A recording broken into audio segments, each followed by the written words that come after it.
Do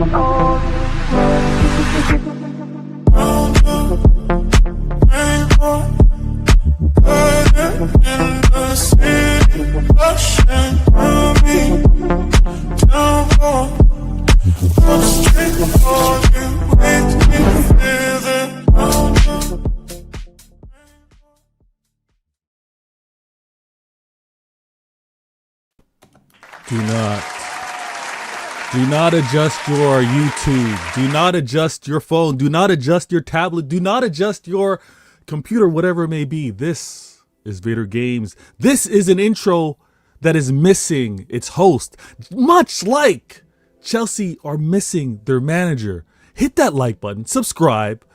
Allow me to do what I got to do. Allow me to reintroduce myself. My name is Vader Games. It is an honor. It is an honor to be here with you all today. Hit the like button, subscribe. Yes, it's different.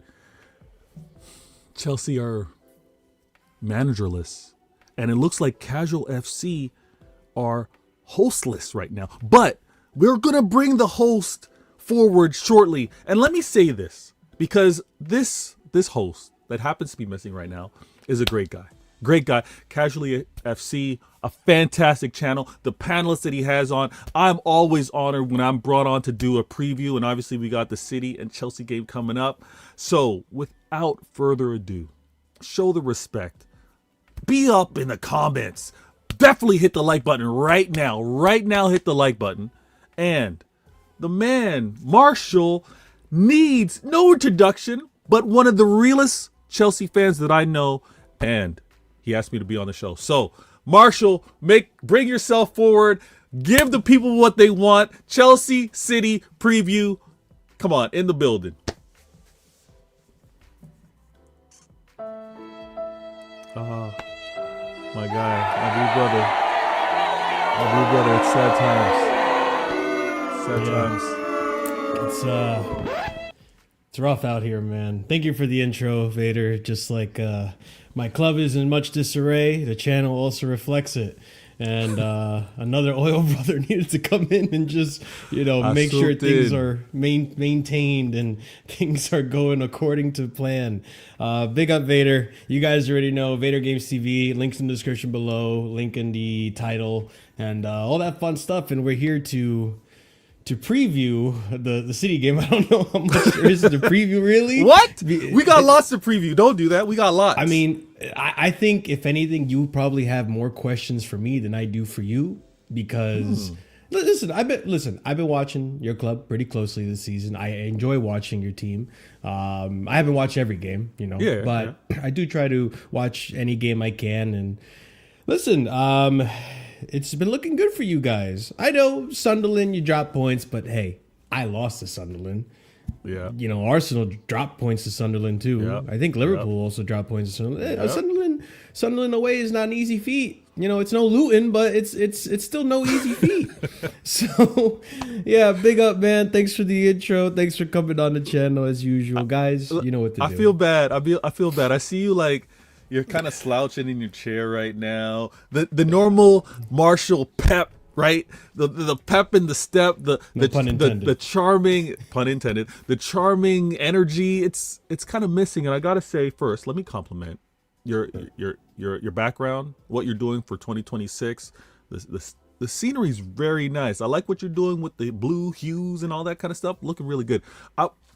The reason why I think we're going to have an equal amount of questions going back and forth because, again, obviously, I pay a lot of attention to my club, but I haven't been able to watch Chelsea the way I typically do, right? Because I watch you and Chelsea mainly because I want to be able to deal with some of the things you will be saying about your club. In this case, I am falling a little behind because it's been the holiday time and so much news has dropped with regards to your club. Before we get into all of that with regards to what's changed, where did you have Chelsea to start the season? What? Don't know. I'm just trying to. I want to level set. I want to kind of just let's reset things real quick. I can't tell if you're being serious or you're just I'm being egging me serious on right now. No, I'm being. Don't you know? You don't know? Like you genuinely don't know? I don't remember. I should say. I don't remember. Oh boy. Okay. The chat, brace yourselves. All right. We went over this. You don't pretend like this is news. Okay. In the beginning of the season, with the window that we had, which I did not think the window was great. I will admit that, but I think the coach showed that he can overperform or at least get more out of the team than what we see on paper, right? So with that being said, because sometimes football is all about the tactics and on the day, right? With that being said, I thought we were good enough to finish second, be in a pretty close four-horse race, and win 2 trophies. And I did predict us to win the UCL, which could still happen. Nah, listen. I my doubts, but Chelsea fan, you're supposed to look for the optimism. You're supposed to look for the positive. There's nothing to really kill you on that one. But it's interesting on how the season's played out, though, because to say I got to do what I got to do at times. I got to do what I got to do at times. But to say that you had Chelsea second, that was obviously with certain teams ahead of you, not ahead of you. And I think you'd be surprised with the teams that you currently see not in the top 3, top 4. Is that fair? Yeah, I mean, you look at, for example, Liverpool and the season they had. I had them winning the league, right? Especially with the window that they had, I should say, not even the season. But I had them winning the league. I think most people had them winning the league.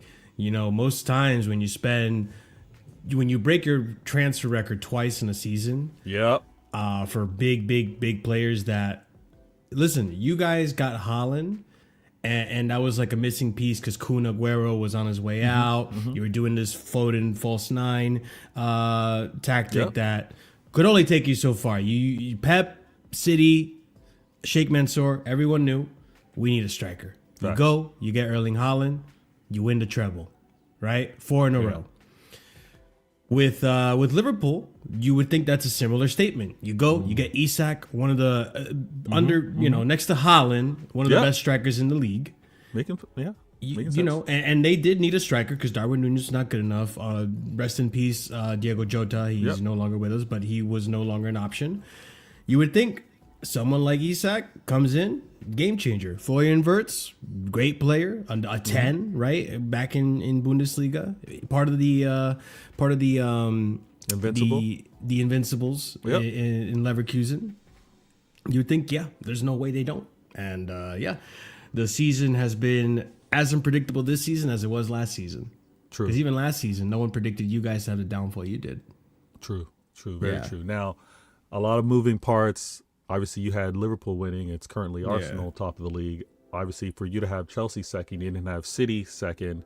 So a lot of moving parts. When it comes down to the hopes that you had placed on this manager, as we bring it full circle, I don't know how, and I don't. We should be doing a City preview, but I'm trying to gauge, and I got to look out for my blue brother. Yeah, because so much of what you had with regards to Chelsea doing well was leaning on this manager and what he's able to do. You're now without this manager. You can understand why I'm going to have confidence going into this game, but I want to ask you, are you writing off this season now? I'm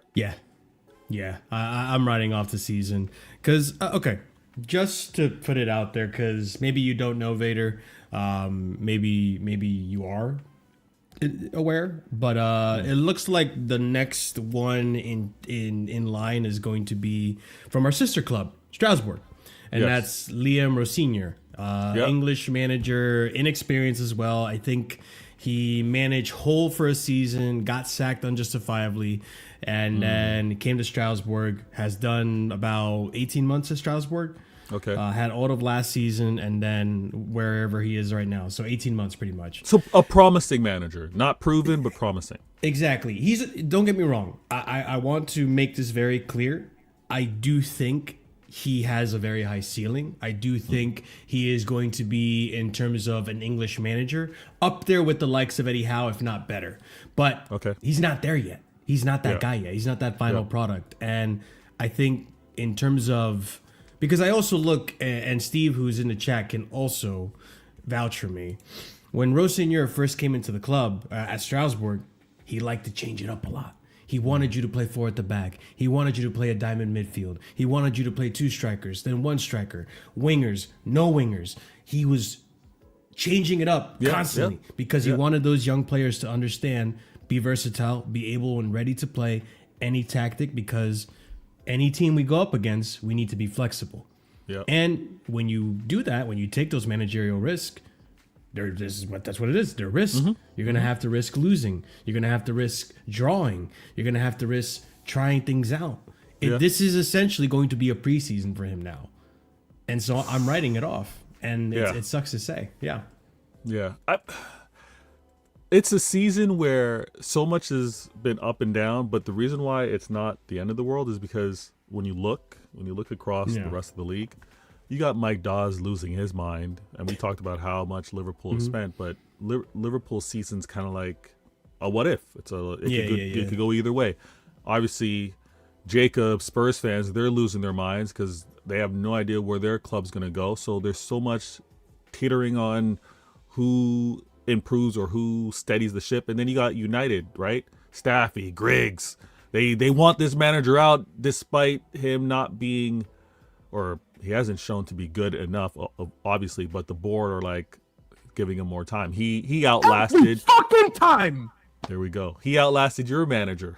So it's crazy. I think when it comes down to it, Maresca choosing to leave is it's a terrible look for Chelsea, but also with regards to the club wise, you're not really looking around many other clubs doing much better. Like, yes, City and Arsenal are kind of like, that's pretty much set. But even Aston Villa, everyone else, Liverpool, like, if there's going to be a time to change it and see what happens, it's now. Well, let me ask you something, Vader, in regards to the way he left. Because, we were just talking backstage about how I have to lay off Twitter. but there is and I see... I understand where they're coming from, and that's one of my character strengths and flaws is that I'm understanding. Sometimes maybe too understanding. Understanding's not a flaw. I think sometimes I could play devil's advocate a little too much, some would say. Okay. But I like it. I'm not here to have armchair therapy about how I should live my life. But some Chelsea fans out there are calling him a snake, essentially, for having flirted with City, to having essentially people think he threw away the season once he knew City were in for him, which I don't think so, because the links are from October and November. We had a pretty good November. He won Manager of the Month in November. And then things broke down here in December because of media, because of this. But do you feel like that's for Maresca to leave was cowardly or snakish? I can understand the Chelsea fans that want to position it that way, and I'm gonna take on the agenda angle on Sunday when I do my CIA with the other Blues. But Maresca and any manager, any agent for that manager is gonna look to get whatever's the best possible next move. And it doesn't mean that you're not committed in your current job as you look to see what might be next. We've all done it in our lives. And I know it's at a different level for football. But Maresca's not a snake, because the club, and you can correct me if I'm wrong, but I believe the club in the summertime or around, was it the Club World Cup or maybe prior, weren't they looking at who might be the next manager? Weren't they flirting with, short list of names? So I don't think he's a snake. I think some Chelsea fans are doing the whole copium thing. Him flirting, to say that he threw away the season, again, I don't know your club as well as you do, but because we've done this enough and we talk season to season, December's always been a terrible time for Chelsea. So to kind of label, he to try and label that he threw things out, he gave up on the season in December. Well, guys, Chelsea, you guys usually look poor in December. You guys are already thinking about gifts. You're thinking about the holiday parties. I don't know, but the December is a terrible time for you guys.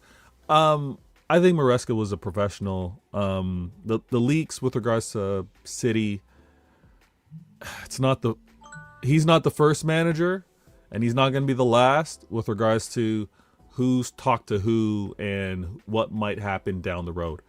I think he lost a good manager, to be honest with you. But him leaving, and I don't know if I said this on American Waffle, but him leaving, I think, is because of his conflict with the Chelsea philosophy. And sorry, I shouldn't say Chelsea philosophy. I should say current ownership of Chelsea. Yeah. Because the opportunity to win the big trophies is not going to be done with a youth project. Yeah. And your project, not only does it cater to want to bring in the youth and obviously raise their value, but you want those youth players to improve to a certain level, and then you want to move them on. You're not going to retain, quote unquote, a John Terry that would give you wealth of experience, but be aged out with regards to what you want club wise. And I think he was looking at like, I can't keep teaching these players what it takes to win or how it needs to be consistent when I'm also going up against, and in this current manner, I'm going up against Liverpool, Arsenal, and City that have youth and experience. Like he didn't want to be the blame. And I understand it. I respect it. Now, for some of the Chelsea fans that said he was a nobody before he came to Chelsea and he won these 2 trophies and now he's leveraging it for a next move, well, that's business. That's business.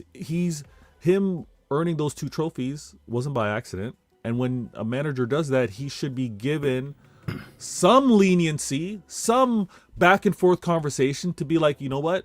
We do have a philosophy in place, but let's bend it a little bit. Let's bend it, not break it, but let's bend it a little bit. If said manager that delivered 2 trophies says, I need something more if I'm going to go up against these other clubs that are trying to win the Prem, Champions League, and FA. So, yeah, man. Where he lands next, it's going to be a terrible reminder of we lost a good one for Chelsea fans. Are you in, because we don't know what's going to happen with Pep at the end of the season, but are you in the what's the word I'm looking for, bro? Are you in the portion of City fan bases that would actually take Maresca as a, the next one for the torch if Pep were to leave? So I thought I forget the journalist, but whatever journalist that leaked that Maresca's on the short list to succeed Pep. Ornstein. And and in turn, Pep has had to deal with numerous press conference conversations about him having to leave early, and he's been dismissing it. He's like, you guys want me to go already? Like, it's kind of tiresome. But if Pep were to leave after 2027, which is when his contract ends, and it would be Maresca coming in, I wouldn't have a problem with it. And the reason why is it's twofold.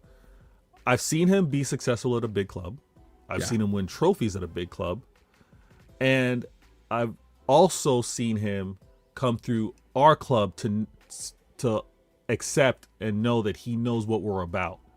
Right? It's not like a manager coming in, he's going to have to learn the City way or understand what's important to us or style of play or expectations. Like he'd come here and be like, you know what? I worked under Pep for so many years. I know what it takes. So there's not many managers out there that I'm like, yeah, they're on the short list, but Maresca is one of them. And if he happens to succeed Pep, I'll take it. Yeah. The thing with that whole situation, right? Because there are people who want to kind of paint the picture that, you knew what you signed up for and all this and that and so on and so forth. And sure, to an extent, us who are, we're older, we've worked many jobs, we're career men for the most part, at least as far as I'm aware. And it's one of those situations where, sure, I know what I signed up for. Doesn't mean I have to like every single detail. And if the job is so great, then if another opportunity comes up and it's, turns my head, well, if my job is so great, then that other job shouldn't interest me. I worked in places where, I maybe make more money at this current location, but the amount of micromanaging, the amount of other factors play into my mental health and my own, just quality of life. Yep.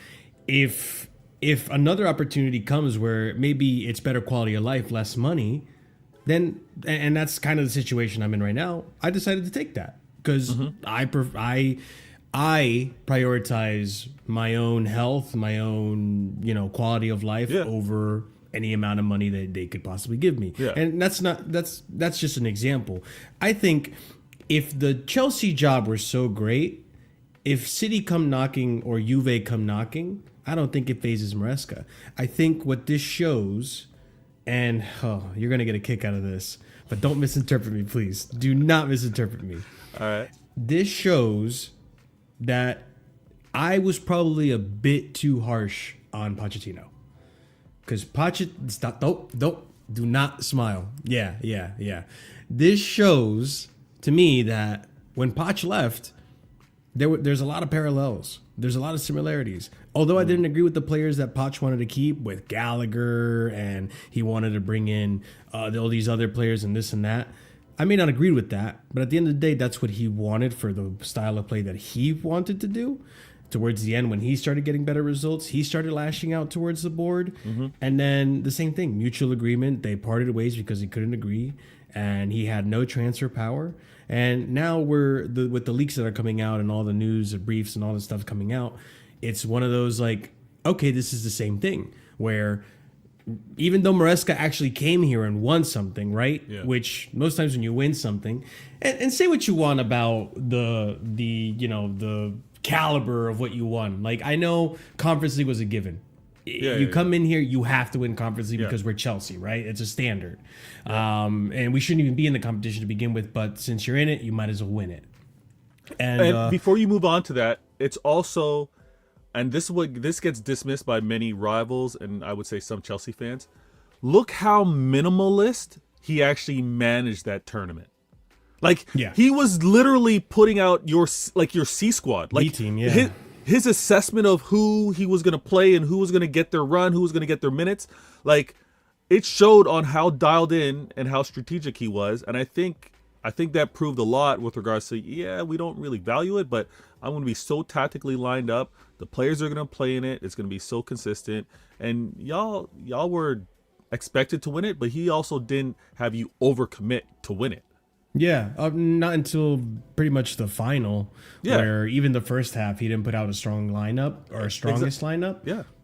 Second half he put out Cole and all these other course, guys. Right? No, you're gonna make sure you you got to make sure you win.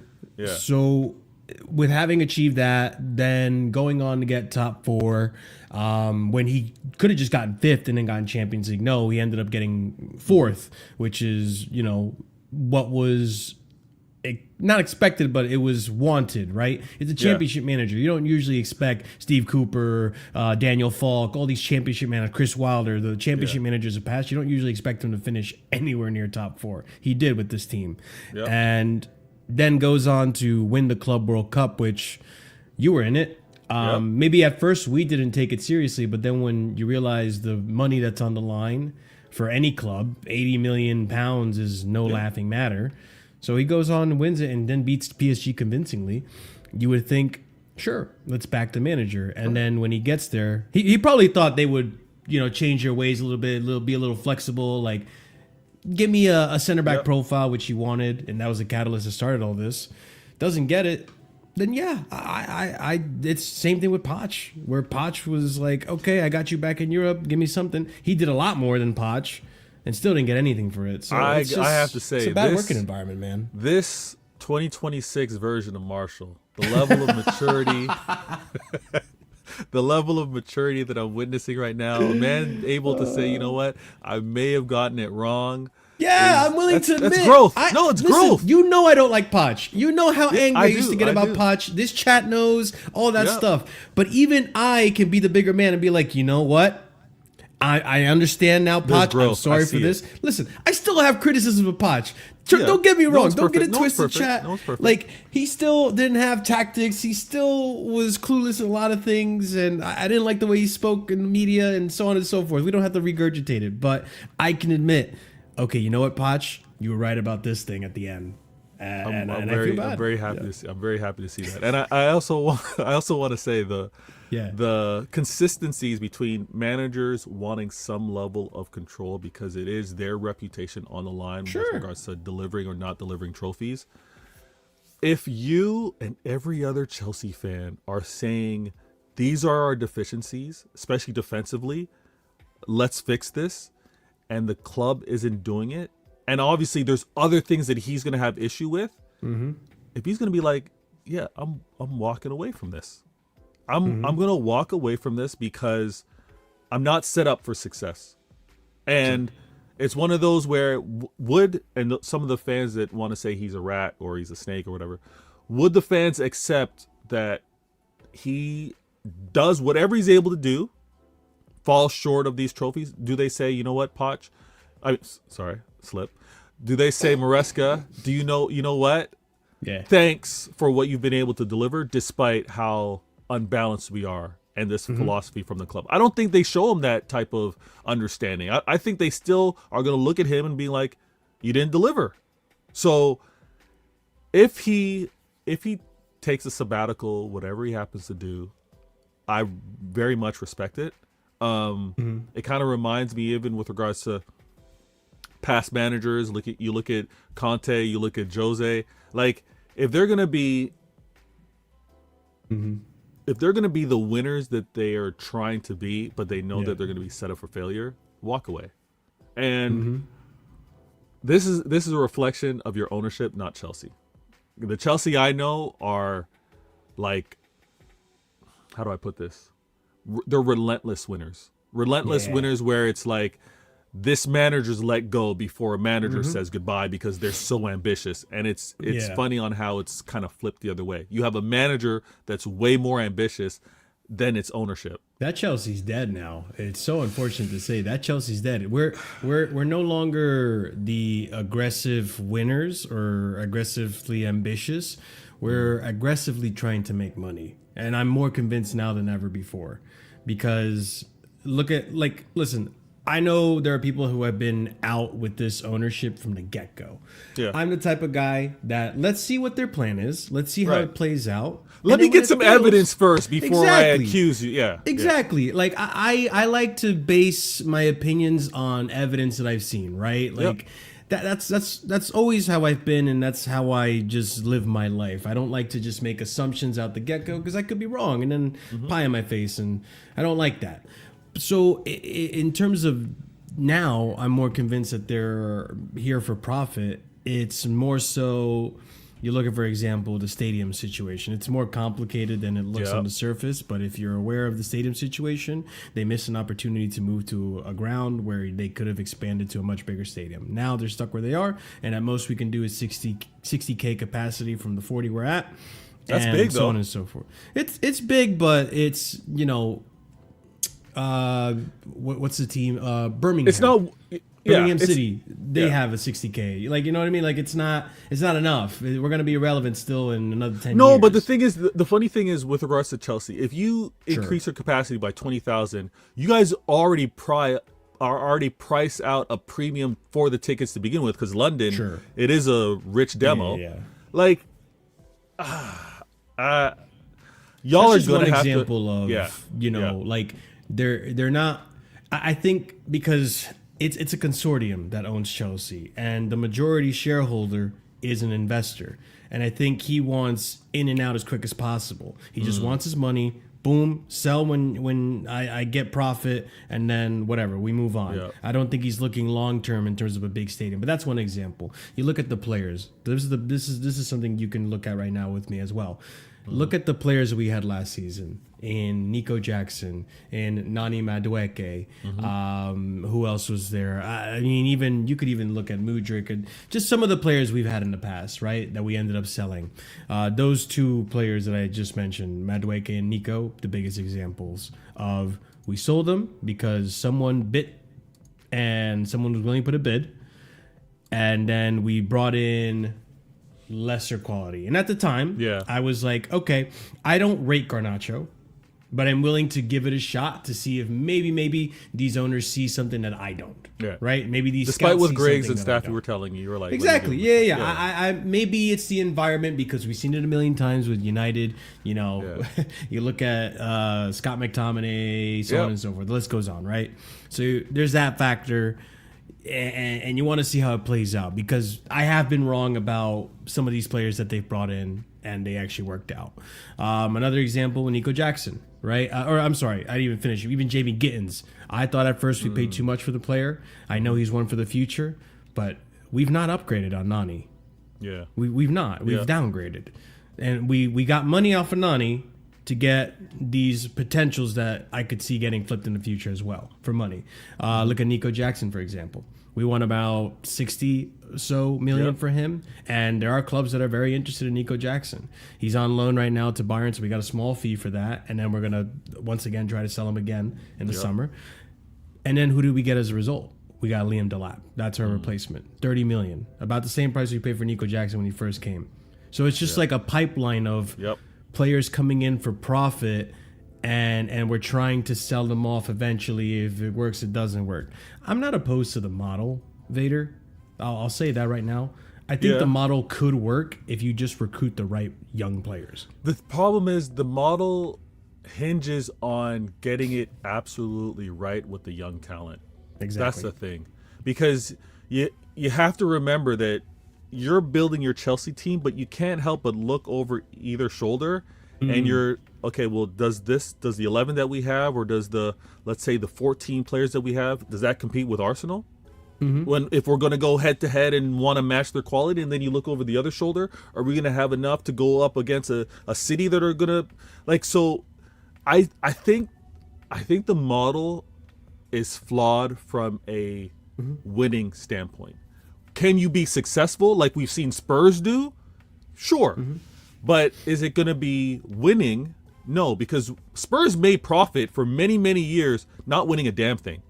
I think you guys can, again, make profit, flip these players, and really be successful. No, you could be like, you could have Europe every year and maybe get laid into some of the domestic cups, but to compete against the big dogs that are like, they're trying to win now, you're...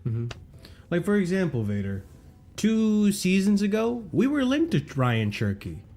We were linked to Elise. We were linked to like these really, really like Desiree Doué. We were linked to Barcola, like all these really young, up and coming talents who look really promising. And even if like people were hating on them before, I wasn't going to deny. Like you look at the reels, you look at the comps, and you look at the stats, and it's like, no, these are young, promising players. Instead, you opted for something a little less or something a little cheaper, something that's more in line with the wages you want. Like that's where you lose me. That's where it's like you're not recruiting the right young talent. There's good young talent out there. You're just not recruiting the right ones. And all in all, with all this being said, I think the crux of what I want to get to is that I think my club has now become a stepping stone club, where, and I think Maresca clocked it, and I think Pochettino did too. I got to stop you though, Marshall. I got to stop you. Why? I would only agree with that statement if you lose any of your stars. The day you lose Cole, the day you lose Caicedo, I'm like, it's like it's Claire's day. Because if you have your killers, if you have the guy, the people that you're like, when I think Chelsea, I'm thinking Reece James, Cole Palmer, Caicedo. If Cucurella, if any of those guys leave, then it's a clear, we can't retain our stars. This is a stepping stone club, and I hope that day doesn't happen for you. But Yeah, I was referring more so for managers, right? Okay, Because okay. I think for players, it's a tricky one because as much as these players may want to leave, their contracts are just difficult to manage in terms of if a club wants to buy Cole Palmer now, I think he has 8 years left on his contract or 7 years left on his contract. I don't know what club is going to have to pay the amount that Chelsea are going to want, which is going to be a crazy amount. It's going to be a transfer record fee for the player. Not to say he's not worth it. I think he's a fantastic player, but the contracts for everyone, not just Cole, for Enzo, for Caicedo, they're just intangible in terms of like, you're going to be tough to get rid of. But for a manager, you look at Pochettino, right? And not to say Pochettino needed it, but I would argue Pochettino got a better job after Chelsea. I think most managers don't mind an international job because it's less stress. It's not every day, day in and day out. You get to go to all these games and watch your players, and you have to perform 2 times every other month, based on previous international break schedule. And so Pochettino ended up getting a better job, and on top of that, he has security because he's already qualified for a World Cup. He has to show up and at least get something out of these players. And most times the media, and you've seen the U.S. media, they lambast the players a lot more than they lambast the coach. So the media is, in a sense, protecting the coach. And you have to go to the World Cup and do the bare minimum, which is get out of the group stage. And you probably still have a job next season. That seems like really good job security to me. You look at, for example, now Maresca. He's got shooters at Cities. He's got shooters at Juve. You have United fans telling me he would take him. You have Liverpool fans telling me he would take him. You're telling me you would take him. Like plenty of suitors out there for Maresca. And the reason I say I think it's now become just a platform for managers just to seek a better job. I think Rosenior comes in and he does a job, but the bare minimum is, okay, I come in, I get top 4 with this team, or Europe with this team, Champions League. I do what the medical staff asked me to do, which is play these players X amount of minutes. These guys tell me they want to rotate. No, this is all briefings that have come out. Apparently, medical staff constantly, they would have meetings with Maresca the day before, 2 days before the game to tell them what players are available for playing and what not. Okay. In terms of this is how many minutes Cole can do, this is how many minutes Fofana can do, so on and so forth. You're laughing. This is true. This is true. This is all part of the briefings. Then you have the directors coming in and saying, okay, after every game, you'll have a meeting at home and they tell you, okay, this tactical sub, don't know about this. You did this and you did this. They're all micromanaging Maresca. If you're saying all I have to do is sit there, listen to these guys, put out a lineup, get top 4, take the brunt of the media and take the praise when it's there. Yeah. And I have to deal with that for about a year and a half, and then I can land a bigger job after that. Yeah. It just seems like a stepping stone club to me. Yeah, these leaks are actually very promising for the next manager because it does give them that kind of like blanket slate in terms of, well, you know what they got to deal with. So to get Chelsea Europe or UCL, see, you know what, the medical staff information I'm not too upset with because you do want to know when players are like nearing redlining where they've you know too many minutes played or too many kilometers logged type thing. But this feedback from the directors, that's a wild one.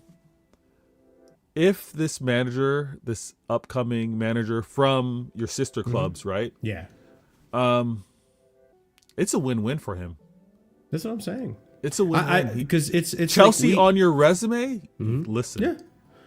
And Vader, me and you know plenty of people who have worked the corporate world that maybe are miserable in their job, but they're more than happy to do it just because it pays the bills and it helps them platform them to their next position in their career. And that's essentially what they want out of a manager or a coach. And they've said it clearly. They want a coach to just coach the players and improve the players. and then they will take care of transfers. They'll take care of medicals and all that stuff. I didn't know with Poch. I had no idea that it was this micromanaged, and I don't think Enzo Maresca knew coming into this as well. I don't think they would open with that either. You know, no, so I think it caught a lot of people off guard.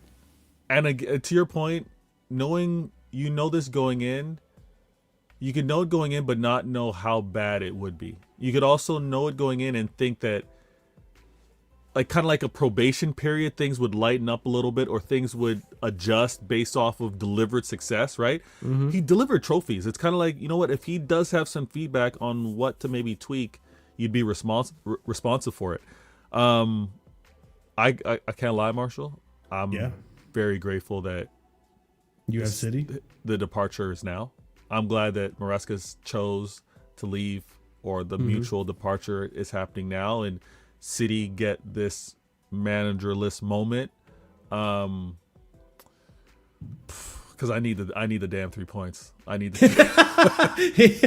yeah, I mean, listen, that's why you opened up the show, because we're going to your home in such disarray, and we have this guy Callum whatever he's the under-21s coach that joined 6 months ago. Crazy. And he's gonna be the one that coaches this team into the trenches. Wow. So I'm not optimistic. I mean, you tell me, because okay, let me ask you, because we could talk about City a little bit as well. I know right now the talking point is all Chelsea, but in terms of City, how are you feeling with your season so far? Like, how are you feeling where you stand right now? You're in second place, 4 points off the top. It's 4 points, right? Or well, I mean, they just won, so now it's 7. But a game in hand, it'll be down to 4. Yeah. But you know, in the beginning, you saw there was mistakes there. You saw there was deficiencies there. Yep. What has Pep done?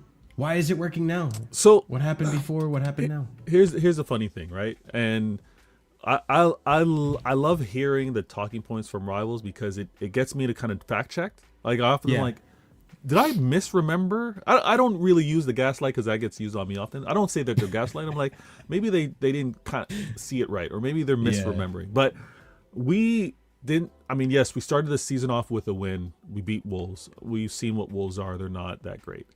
But then we suffered a loss to Brighton and Spurs. And everybody was like, you know what?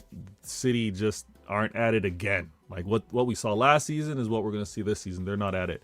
But if I'm going to put in some context, if I'm going to say what has Pep done, Pep's constantly tried to figure out, okay, I don't have the same players as before. How do I get the best out of what I currently have? And with the question marks that we had to start the season, because we had Trafford as our keeper, Ederson was obviously on the shelf because they were looking to make a move for him. We have been such a different team with Donnarumma. Such a different team. Like, why? A lot.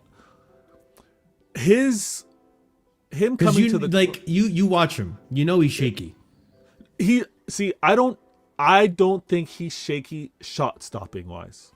Okay, when it comes down to shot stopping, when it comes down to what Alisson Becker does so well in terms of one-on-one, they're good. But he gets himself in a position. He's able to read maybe the ball contact or body position.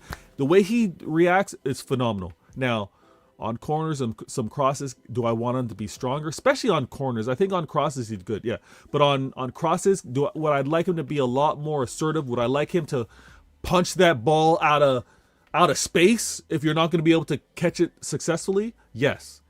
But the shot stopping, the occasional one-offs, or you know what, they caught us on a counter, I got so much confidence in him.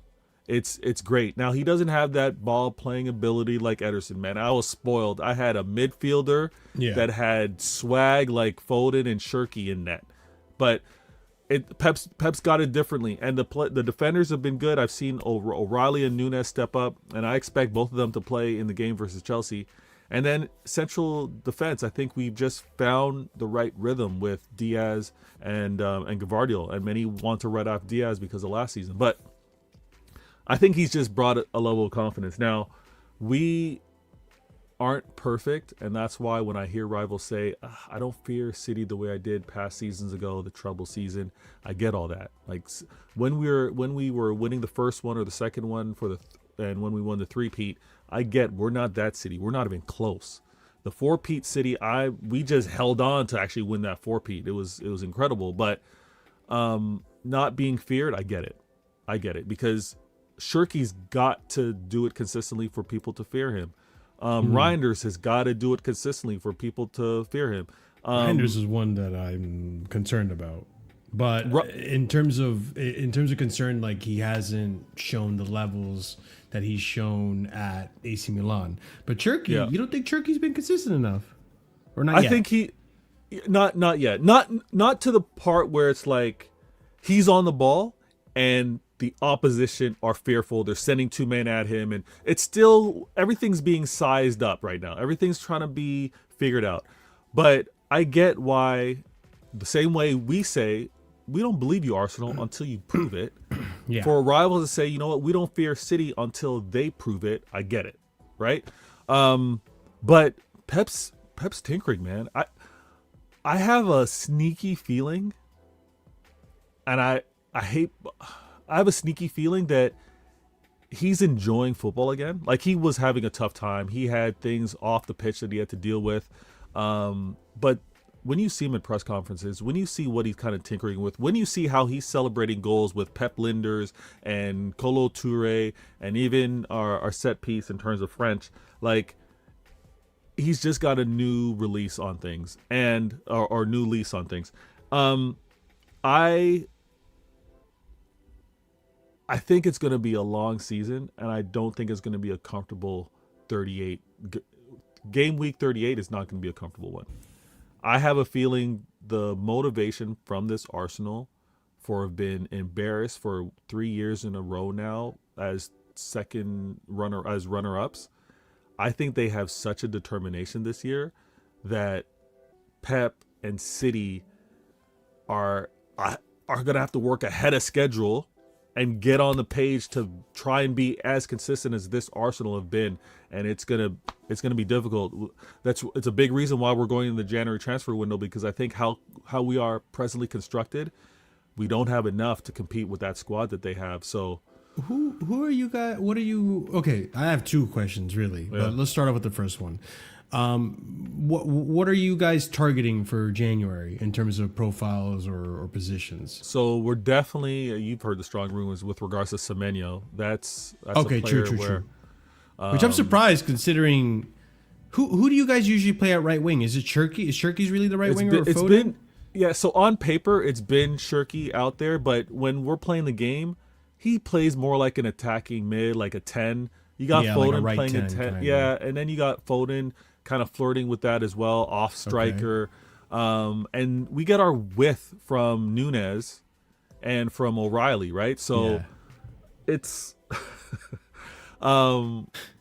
we don't have the balance just yet. And I'm surprised you guys are going for a left winger when Savinho's been the one that's like, ugh, and Doku's been doing quite all right. Doku's been amazing. When healthy, he's been amazing. And again, I think that's one thing where finally we may. Oh, this guy is finally.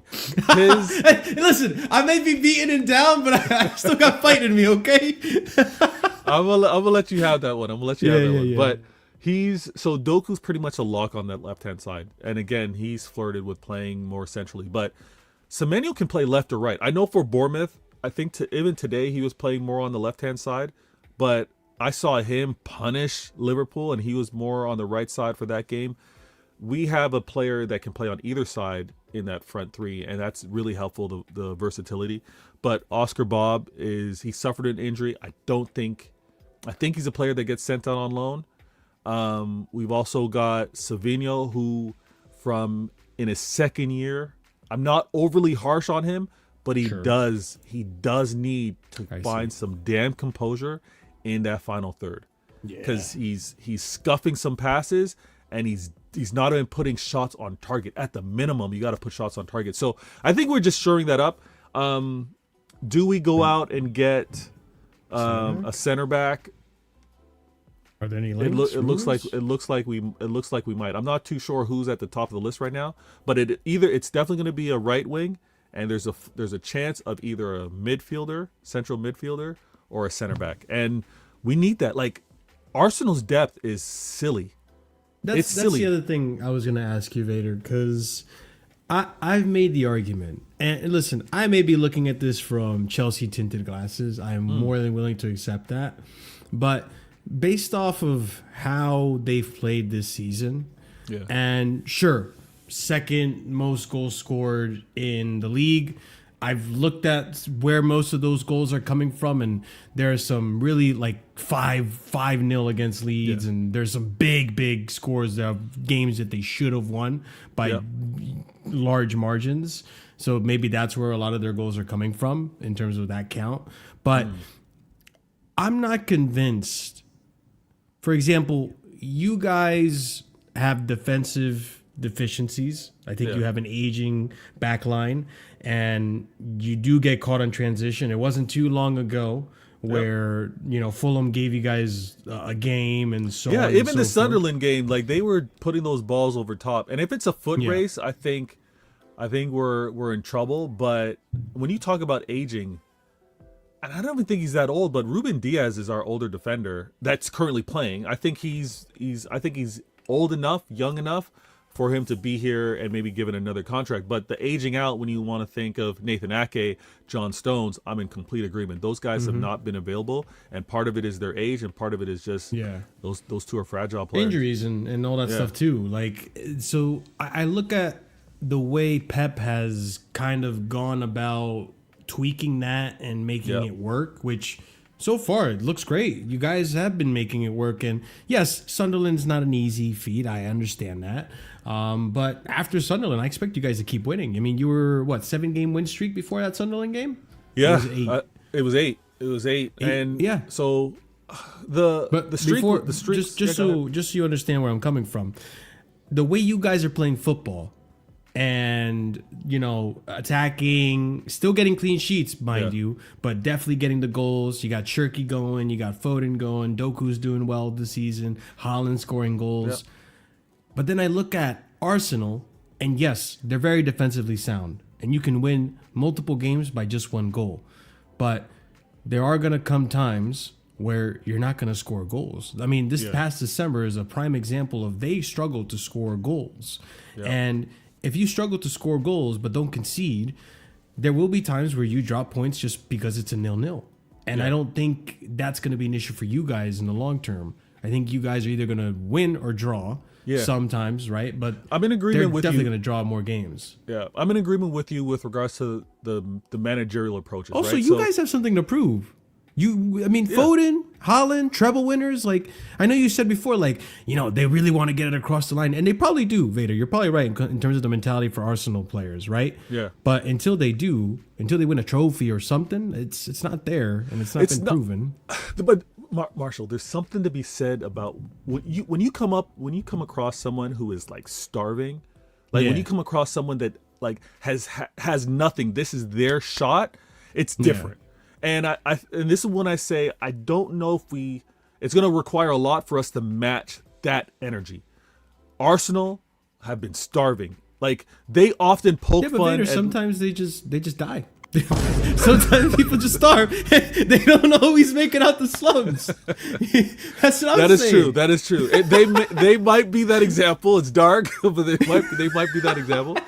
Our Arsenal are highly motivated, but when it comes down to what we're doing and the difference of managerial philosophy is, I think Pep, for many seasons now, has been like, I'm getting everybody's lowest block.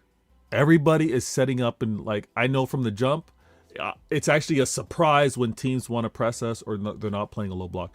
But I think he's designed the team. He's given these teams so many instructions on how to pick those low block locks. Right? So that's how we're built. We're built to actually go out and get those goals. It is going to be an interesting question, and whether Arsenal can answer it on whether they can do it, because they're now complaining about the number of low blocks that they face, but it's because now they're being respected like that. Now they're being seen as that kind of threat.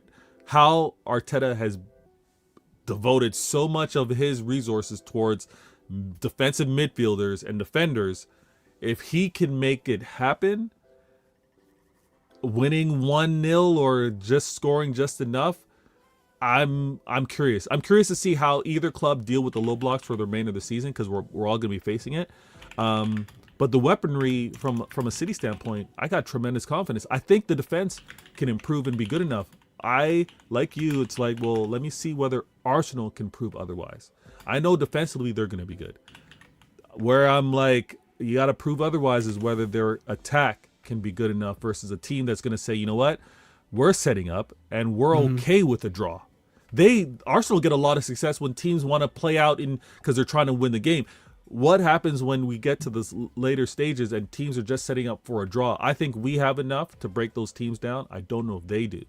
So, yeah, it's going to be a great contrast of philosophies, but we got to stay close enough. We got to stay close enough. Right now, it's a 7-point lead, game in hand. Yeah, we gotta do what's right for the football world. I agree.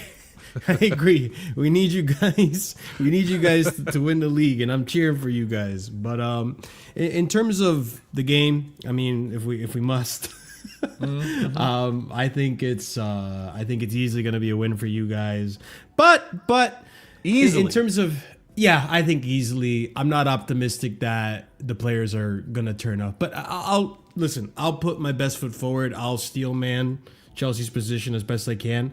What could potentially happen? Let me say this real quick. With regards to Coco, this has been an ongoing joke amongst City fans because for whatever reason, and many rivals, in particular Arsenal fans, want to talk about where's Foden? What's Foden doing in games like these? Where Foden has delivered so many assists to Haaland, putting the ball on the plate. It's been wild on the misses that Haaland's had, but it'll click. It'll click. Yeah, I mean, that happens with any team. I mean, it happened with me with Reece not too long ago. It happened with me and Enzo Fernandez very often last season, the season before. So it happens. In terms of the game, best case scenario. Yeah. Best case scenario, because my team, that's one issue this team has had all season is mentality. They step up for the big games, but maybe you could accuse them of not taking the Leeds and the Burnleys seriously when they should. Right? Every game, you have to play it like a final. But then again, it's a marathon, not a race. So maybe you have to gauge yourself. I don't know. I'm not a footballer at that level. I don't know what it takes to win the league because I'm not a footballer at that level. So it's very possible this team does step up. The Reece James and the Enzos and the Caicedo's not available, unfortunately. And Cucurella, I believe, is still out with an injury. Okay. So we're without those two guys to really help deputize the team.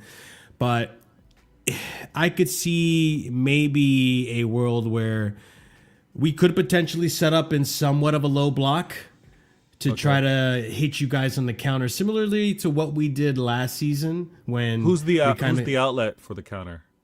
It's probably going to be either Pedro Neto, João Pedro. I could see being there. Cole's probably going to be playing as well. Garnacho's probably going to be in that left wing. He's got pace. Neto's got pace. So Sanchez probably targeting those 2 points to see if we could stretch you guys out and hopefully leave some pockets of space in the middle for a goal or two in there. Potentially. That's if I were the manager, I would probably set up that way in this instance, just in short notice. Simple to do. Everyone knows how to do a low block and set up defensively and counterattack. This team is already aware of it because of Pochettino and all that. So that's probably what could happen. They could be up for it, and maybe we're clinical on the day, and maybe we get a result. But it is the ETIHAD. We're not expected to. I'm telling you, like, no Caicedo is very, very good news. But Cole, he likes playing against us. Garnacho, I can see his pace being an issue. But when it comes down to it, I think we might do death by 1,000 cuts. I think when we do get possession, I think we're gonna make like life miserable to, okay, are you gonna try and get this ball off us, or are you gonna let us pass it around, let us get to the final third, maybe put you guys under some pressure, and let's try to pass this ball around and get the best shot for Haaland. That's pretty much the approach, and let's safeguard against the occasional counter that you guys can do. I do respect Sanchez from a distribution standpoint. He's gotten better. He's gotten better. Yeah. Funny enough, it's crazy how the world works, Vader. Some people are actually, and I can't really disagree with him too much. Some people are actually posting the argument he might be our player of the season if he keeps this up. Player of the season. I know. He saved us in a lot of games. I can't lie. I know. I never thought I would say or utter the words, but I was like, you know what? You put up a good argument. I can't lie. Wow, that'd be crazy. That'd be hilarious for this fan because base. he's been destroyed. Last season he was a shipwreck, but he's improved a lot. And he saved us from a lot of games this season. I can't lie. He did have, again, I don't know if he was man of the match, but his play in the Club World Cup was really good. Yeah, he was brilliant in that game. I don't think it was Cole was man of the match. I mean, you got to brace, so yeah. Brace and assist, I think. But, Cole might even step up this game. We would love it if he did because he's I'm going to be watching him. If he steps up and celebrates, I'm going to hate him though. If he celebrates. What if he gets in the huddle with you guys again? If he gets in the huddle because he forgets where he is, that's all good. But if I see him celebrate, I'm going to be upset. I'm not going to lie. But yeah, I'm saying we're catching you at the right time. Who do you, not to do too much, but who do you play after us? Because could your players, Fulham. Because sometimes it's one of those where, and we've seen this often, where the players are like, you know what, we're not getting any joy in this game. Let's make it respectable. Let's not get embarrassed and put their sights on Fulham. You know what I mean? So, yeah. And Rose Senior might be in the job by then, depending on the Strasbourg situation. Okay. Yeah. But yeah, man. Score prediction? I think I predicted a 2-1. Let me make sure, because obviously we got to send it into our peoples. American Waffle. We got to do our predictions. What did I send Staffy? Yeah, I said. I said 2-1 City win. 2-1. Okay. I as positive as I was in that instance there. Yeah. The reality of it is, I think it's going to be 3-0. 3-0. Yeah. All right, from your mouth to God's ears. Let's make that happen. Let's make that happen. Yeah, you know what? How are you watching the game? Let me ask you before I forget. I'll be watching from home. Okay. And are you doing are you doing a Discord thing or anything like that? Yeah, I'll be on Discord watching it. Okay. That's how I usually watch it. Okay. So yeah, we'll see how it goes. It's gonna be a rough one.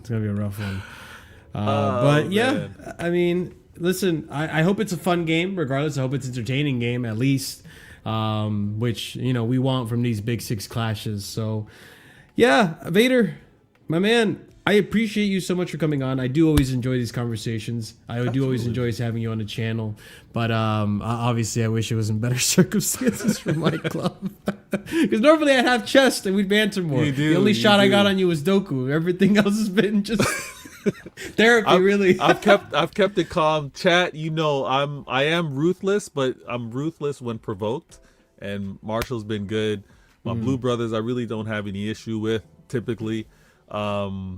It's gonna be one of those where if City don't win, like if there are drop points in this game, it is big questions.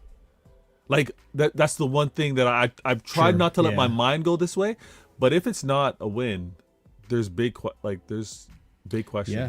No, I could definitely see that. But yeah, we'll see how it ends. Obviously, I'll do a reaction to the match, and you're more than welcome to come on and react with us here on Casually FC. If you're going right after the game, I might be a little late, but I'll look to catch up with you. I think I'll let you know what time we'll do it. All right. But Vader, any final words? You want to shout out your channel, all that fun stuff? Hey, you know what it is. Just type in Vator Games TV, add TV to it in the YouTube platform. You'll see my channel. Be so kind, subscribe, catch my last video. My next show is going to be Sunday. CIA Intelligent Agenda is going to be Game Week 19. I'm going to lay down all the agenda points with regards to Arsenal, Liverpool, Chelsea. There's really not much to talk about with regards to United because they're and Spurs. So tune in, see what I got to say, and check out the panel. But Marshall, man, always appreciative to be on the show. And I'm gonna catch you. I'm gonna catch you on the match reaction, the post match. Yeah. Hey, listen, you never know. Maybe the season does turn around for Chelsea by some miracle. Maybe. I'm gonna be there with you. Do some damage to everybody else, not me. Is all that I'm asking for. But hey, listen, thanks for having me on, man. In this one, I'm your friend. In this one, I'm your friend. But big up every single one of you. We're gonna raid out the True City Fan TV. I'm gonna be going on there doing a preview with Kelks and Steve and whoever else is on there. So go and show some love and support. Go and show some love and support for Vader Games TV as well. Be sure to smash up the like. Be sure to subscribe to the channel if you're new here. Be sure to hype up the video if you got some hype points to use. That's always helpful as well. And we'll see you again tomorrow for the reaction to our victory against City. So y'all have a wonderful night. Stay casual as always. Peace.